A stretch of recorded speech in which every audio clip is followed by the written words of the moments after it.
Hello, everyone. Today we're going to cover the Reconstruction and why the Reconstruction was so difficult, right? So, one of the things that happens a lot when we cover the idea of the Reconstruction is that a lot of people don't understand how difficult the Reconstruction was in itself, right? So, there's at least this misunderstanding that the Reconstruction just means the rebuilding of the South after the Civil War, right? So the Reconstruction is not just the rebuilding of the South, because that's actually the easiest part of it if you think about it.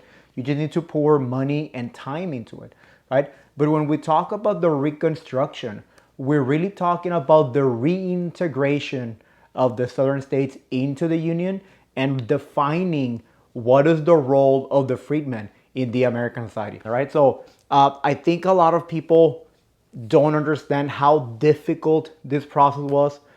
It's so difficult that it's even called the Second Civil War. So today we're going to cover the idea of the difficulties it entailed, in accomplishing the goals of the Reconstruction, and why sometimes people consider the Reconstruction a failure. Right. So let's get started. Okay, so to understand the goals of the Reconstruction, it's important to establish the goals of the Reconstruction, right? Because I think it all boils down to two questions, right? So the first one is, do we owe anything to the freedmen? In other words, after the 13th Amendment, Civil War is over, uh, do we still owe anything to the freedmen, right? For the time that slavery was legal in the United States, right? So the question will vary from people to people, and it will be like on a very large spectrum, right? So in class, I asked this question. A lot of students say like, from we don't owe them anything because 700,000 people died in the Civil War. That's payment enough. Uh, some people never owned slaves, so they shouldn't be paying for this. To, we do owe them something as a nation, as a society. To, we should be still paying reparations. So the answers will vary very much, right? So depending on who you ask, the goals of the Reconstruction are going to be different. The other question that makes the matter a little bit more complicated is, when is the Reconstruction over, right? So you go from one vision that says that the Reconstruction is over as soon as the southern states are reintegrated back into the Union, and then you have the other vision that says that the Reconstruction is not over until the southern states are reintegrated into the Union, but also the freedmen achieve complete equality, right? And the visions will vary. I will be more of the on the idea that we need to achieve equality, but in 1865 these visions change, right? Because a lot of people do not believe in this idea of equality yet. So these visions are going to make the Reconstruction way more complicated than it should have. All right. So once we establish these two questions, your goals and your visions for the Reconstruction, I believe it goes down to three different layers into why the Reconstruction was so difficult, right? And the first one, and not that is the easiest, that is very easy, but I believe is the easiest one, is the economic reconstruction of the South, right? And by this I mean that the South used to have this very heavy reliance on agriculture and by consequence on slavery. So now after the 13th Amendment, the South cannot rely so heavily on slavery, right? So the South needs to rebuild itself, to kind of like reimagine itself without slavery, right? So this means wage workers, or this means a transition into a more industrial society, economy. I'm sorry. So this, it's gonna take a lot of time, effort, money, resources, but it's something more attainable. The second layer is the political reconstruction of the South. And here you get entrenched into a lot of questions that are very difficult, and they really don't have a very clear answer, right? So, for example, how do you reintegrate the southern states back into the Union, right? So, in other words, do we put a lot of obstacles? Do we make it a gradual reintegration? What are the requirements for the southern state to be reintegrated?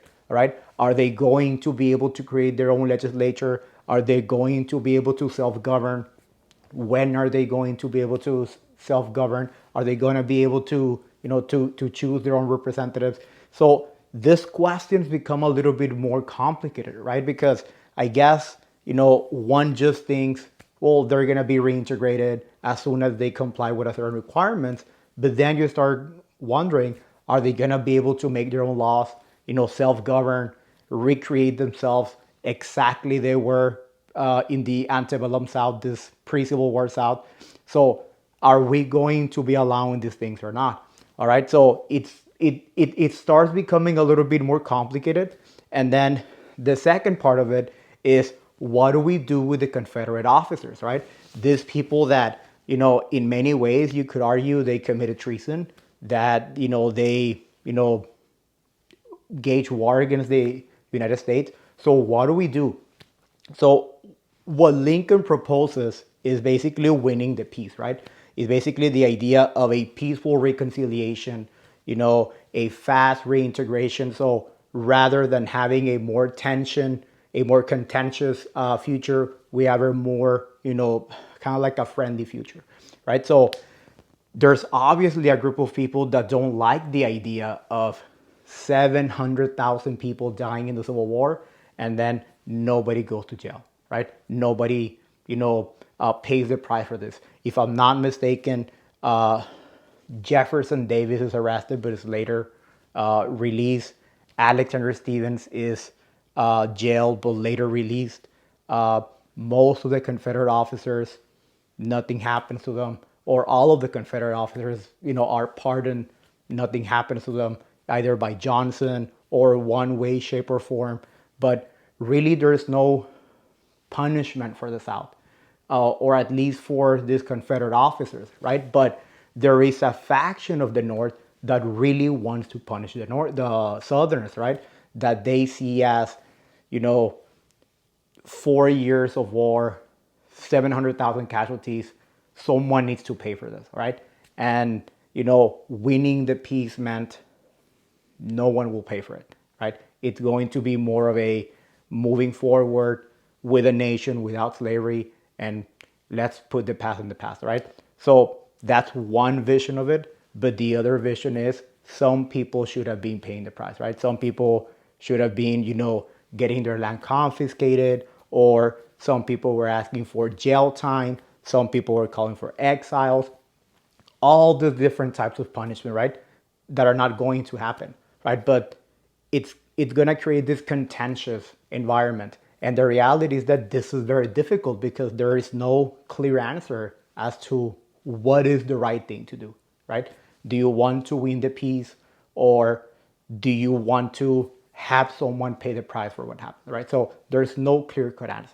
Okay, so the other layer, and I believe is the most complicated layer of it all, is the social reconstruction of the South, because you have 4 million slaves or former slaves that are now free, and these people have no property. These people are not equal to the same of the population, because although they're not slaves anymore, they're free. They don't have equality. They're not considered U.S. citizens. So they're in a state of limbo, right? Until the 14th Amendment passes, they're in a state of limbo. Okay, so it all boils down to this other question, right? Which is, do we owe them anything, right? Do we owe them, as a society, as a nation, do we owe them anything, right? So it's a difficult question because, like I mentioned, some people believe that we do, and some people believe that we don't. It's crazy to think about it today, but a lot of people did not consider them to be equal members of society. So they don't want them to have the same rights. Okay, so that's going to be a struggle. The other question is, do we owe the freedmen anything as a society? And if so, what is it that we owe them, right? So you're gonna have different visions for this, right? Because especially in 1865, you're gonna have visions from 700,000 people died, so the price has been paid already in blood, to other group of people, especially Northerners, who believe that, they never owned slaves, so they shouldn't, be responsible for any other thing, so they don't think they owe them anything. But you're also gonna have the other vision, right? people who believe that we do owe them something as a society, right?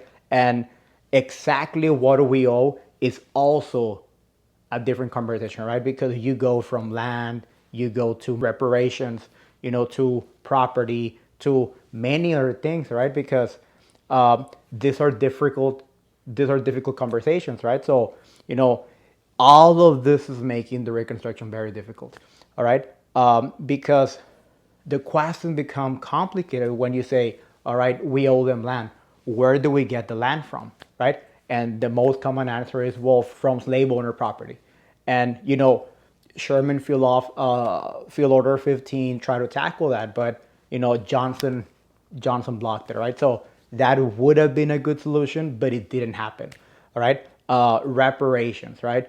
Give them money, it didn't happen, right? So at the end of the day, these conversations become a little bit difficult, and we become entangled into what could have, should have happened, and what actually happened. And because there are so many discrepancies in so many visions into how the Reconstruction should have looked like, people still, talk about the failures of the Reconstruction. I believe the goals were never clearly established as to what is going to be the goal, what we're trying to accomplish with the Reconstruction. And so, anyways, I just wanted to talk about a little bit about, the difficulty that the Reconstruction entailed. I'll cover a little bit more about the details, presidential, congressional Reconstruction, radical Republicans, Andrew Johnson, all those, crazy things that happened between 65 and 77. I'll tackle them in another video, but for now, I just wanted you to see, first of all, how difficult the Reconstruction was going to be, right?